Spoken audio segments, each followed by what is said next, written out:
back. While I was in there, I snagged a couple cookies. So me and my wife, we are gluten-free. And we're not gluten-free by choice. We're gluten-free because we have to be. So we're not gluten-free as a fad. We're gluten-free because of our health. With my wife, if she gets any kind of gluten contaminant, she ends up with bad stomach pains and then in and out of the bathroom for the next 2-3 hours. It's miserable. And with me, what I have found out, me and my wife have found out, is my liver enzymes will go up if I have gluten. So we tested that theory, and I went gluten-free. And next time I had blood work done, my liver enzymes went down. So after that, I started eating gluten again. Got my blood test done later again, and my liver enzyme had gone back up again. So somehow the gluten affects my liver function. So I'm not perfect. Boy, I almost lost that. That'd been horrible. But Oreo does make a gluten-free cookie. These are the mint. So this is like a real treat for us because most of the cookies out there are not gluten-free, and so we can't have them, so we don't get cookies too often. But when we find some, we snatch them up. Same way with bread. We can't have bread unless it's a gluten-free bread. And gluten-free bread has come a long ways. So, well, enough of that. I just grabbed a couple of these for lunch.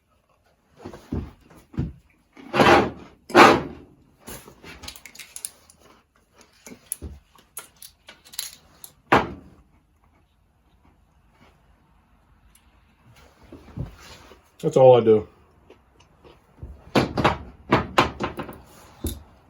Whether it's needed or not, it probably isn't. But it's what I do. And it doesn't take very long to do it. So, I'll put my tools outside.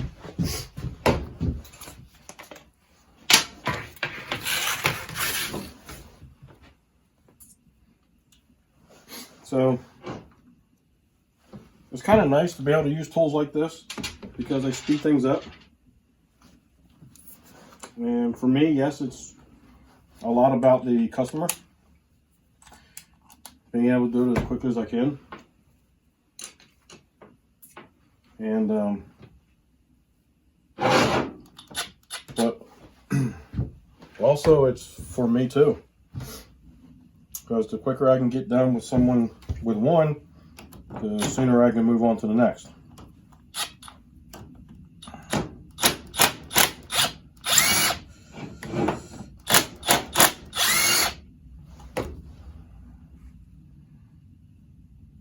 Crap. Got ahead of myself.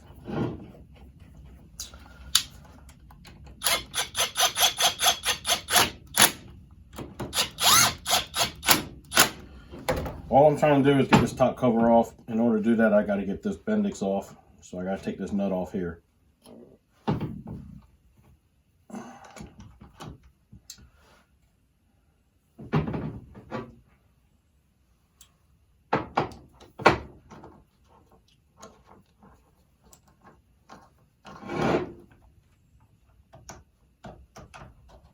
I think this Bendix is shot too. Because it was just turning really free, and now has stiffened up. So I just think moisture has gotten in there to it.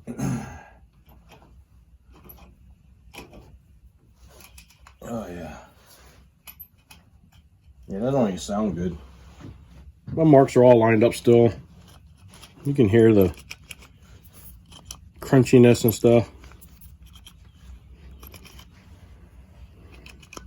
Ooh, something just locked it up right there. So I'll bring you back. It's pretty simple. You take these two screws out of the bottom, you get the top off, and then you got to take this nut off to get the Bendix assembly off, and you need to do that first. So I'll bring it back. So I can't get this nut off. Yeah,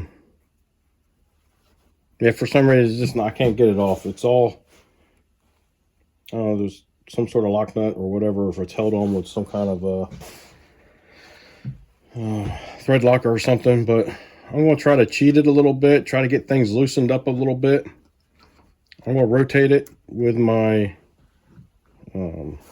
drill driver here, and I'm going to start spraying lubricant anywhere I can get lubricant to kind of loosen things up and get it freed up as much as I can. I might pull the screws off of the bottom and pull the bottom plate off and kind of clean that up and lubricate that in there to try to get things as free as possible, and then we'll try it out. We'll see what happens. So just that little bit of lubricant there, it's got the Bendix working and moving back and forth like it should.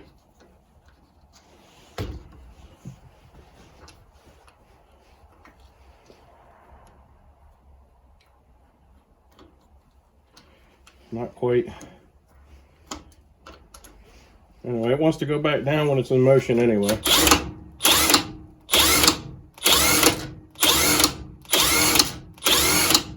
All right.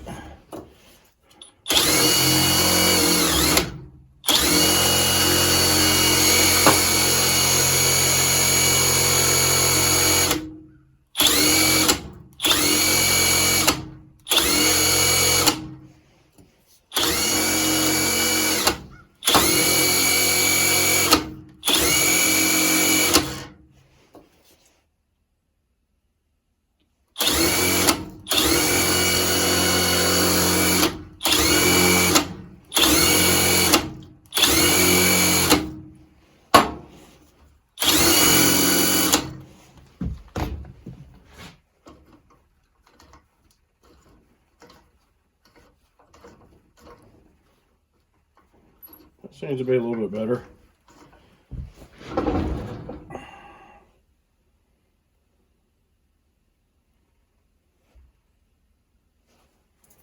Remember, we're only doing this for diagnostic reasons only. And, oh man, yeah. That is so super slick now. There's not enough for that spring to kind of overcome things and push it back. But it is pretty good.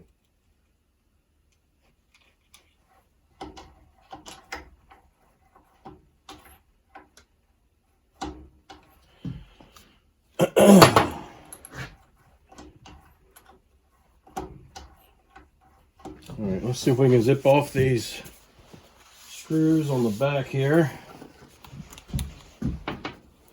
You guys can see that, right? Yeah.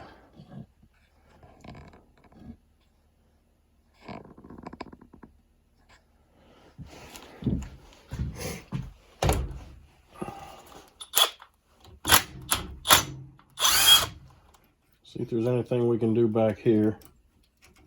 Yeah, look at all that crud that just came out of there. Something has come apart or self-destructed or overheated and come apart, something. Because all that powder there,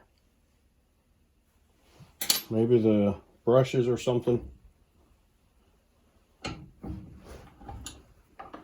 going to set this up like this instead. Now the tricky part,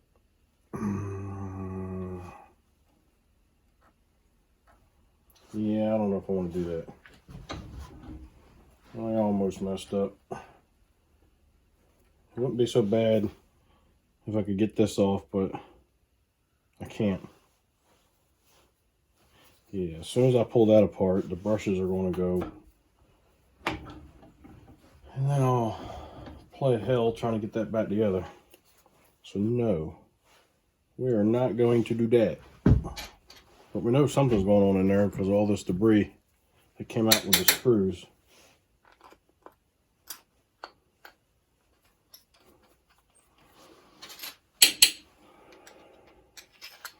Take your time and think.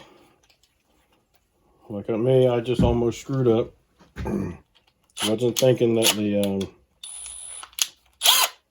about the brushes on this end. As soon as I pull that cover off,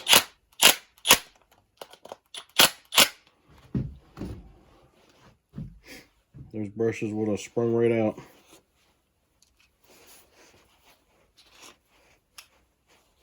Yeah, something's, you can hear it, it's gritty. Just wish I could get back in here and try to get that freed up.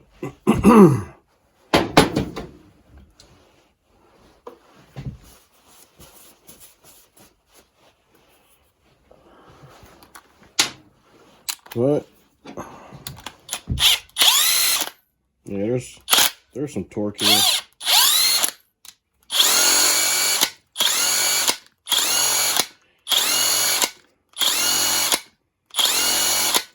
Yeah, there's some torque there.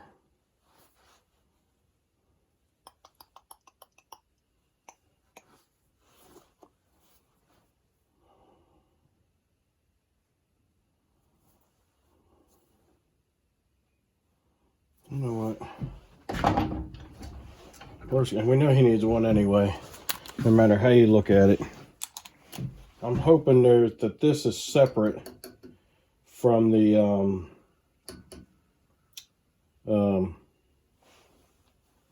brush assembly, and I think it is.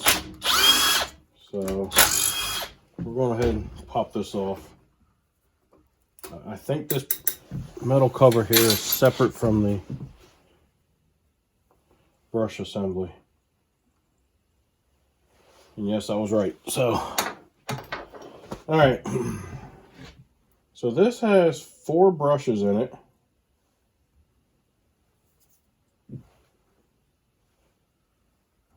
Yeah. Well. So the shaft here has some scoring on it. There's a lot of dusty debris here. The brushes look pretty decent.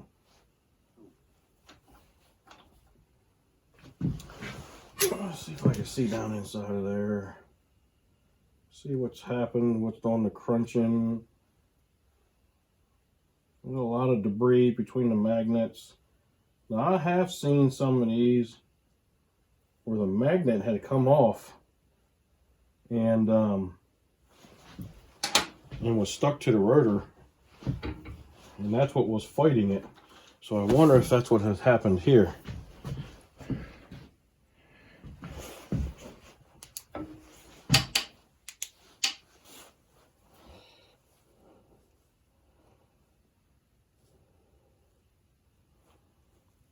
So that magnet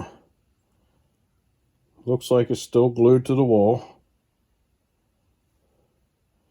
That magnet looks like it's glued to the wall.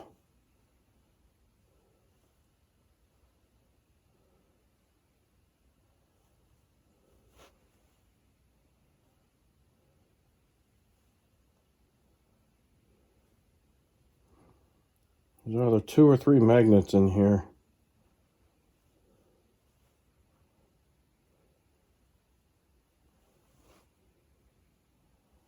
I think they're all glued to the wall like they're supposed to be. I don't know what that is. Oh.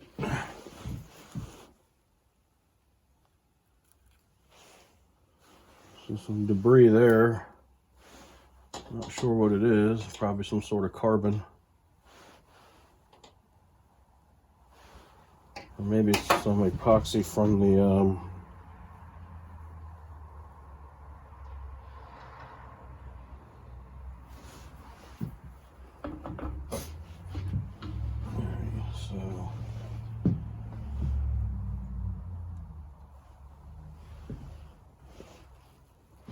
now that I got this off,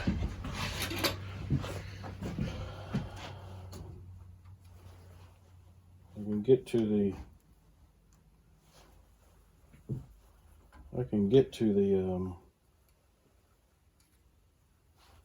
brushes.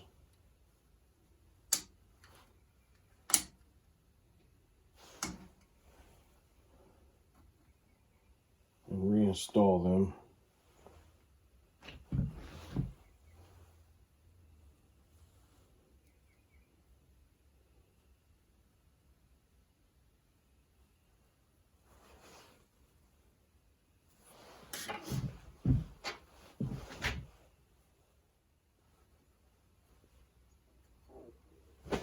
So this is what happened.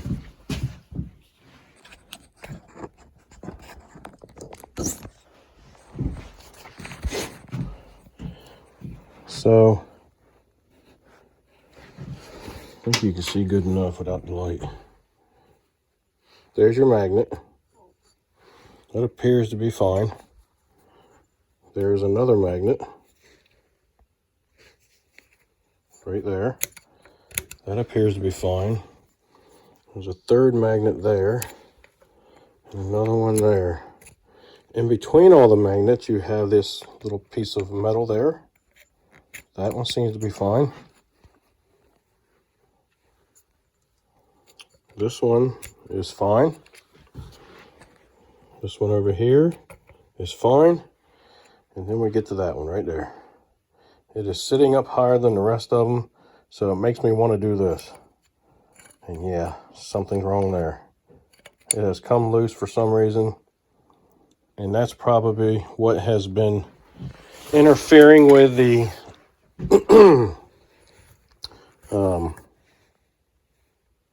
starter. As you can see there, it is shiny. So the starter rotor has been cutting up against that. And so that was our failure, was this piece here. And then it was rubbing up against the rotor. This assembly here being your rotor. Right down here where the magnets are.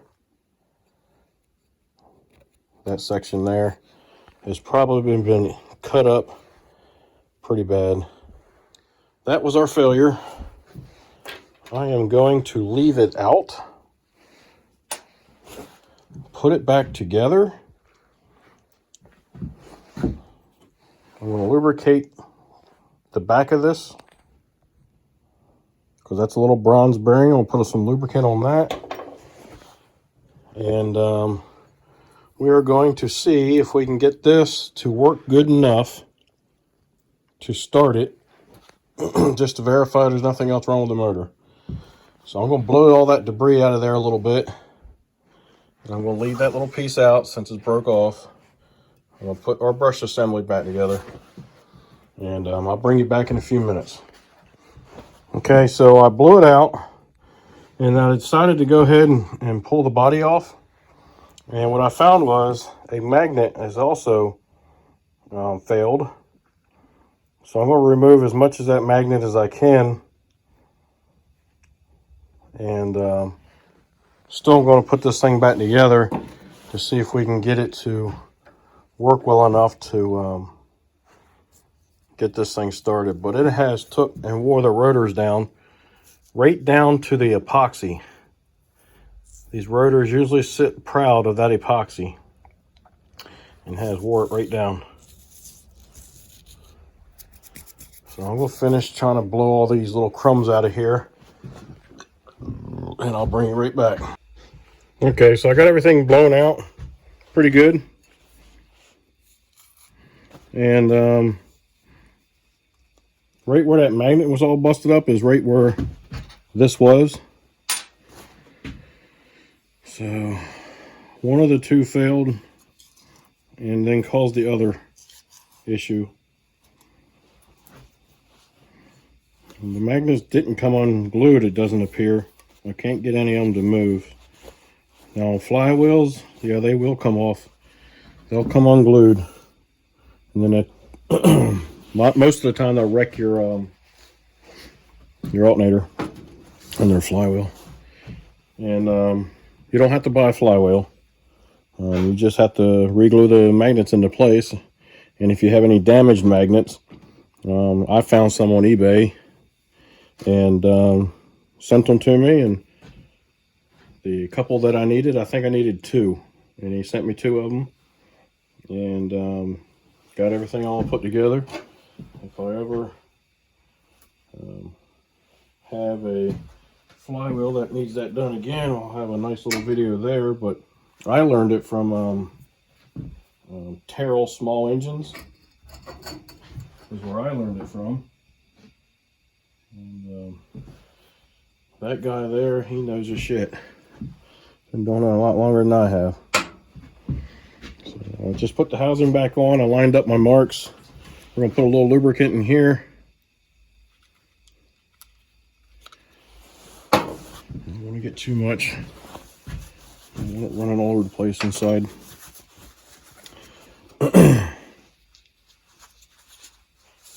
Because flywheels can be pretty expensive.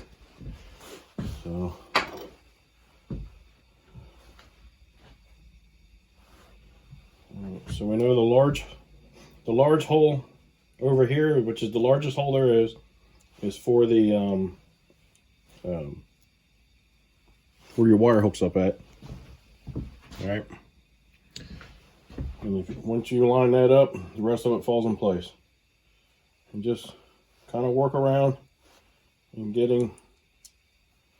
So a lot of times you can take and push these back too. Take a little drill bit or something to kind of hold it in place.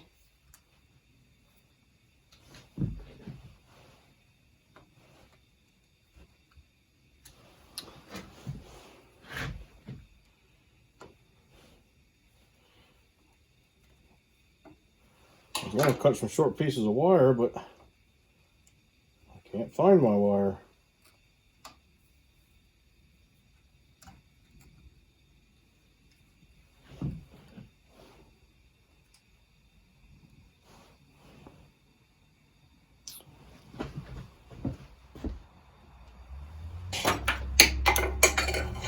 Of course, that had to fall out.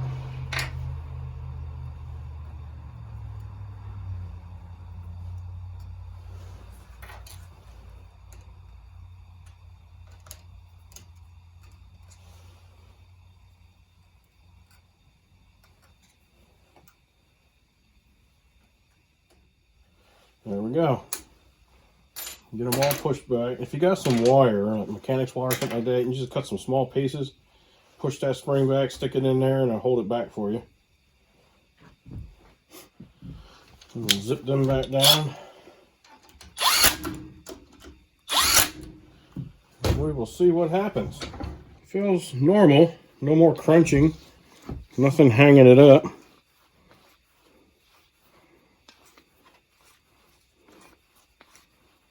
So I think it might work.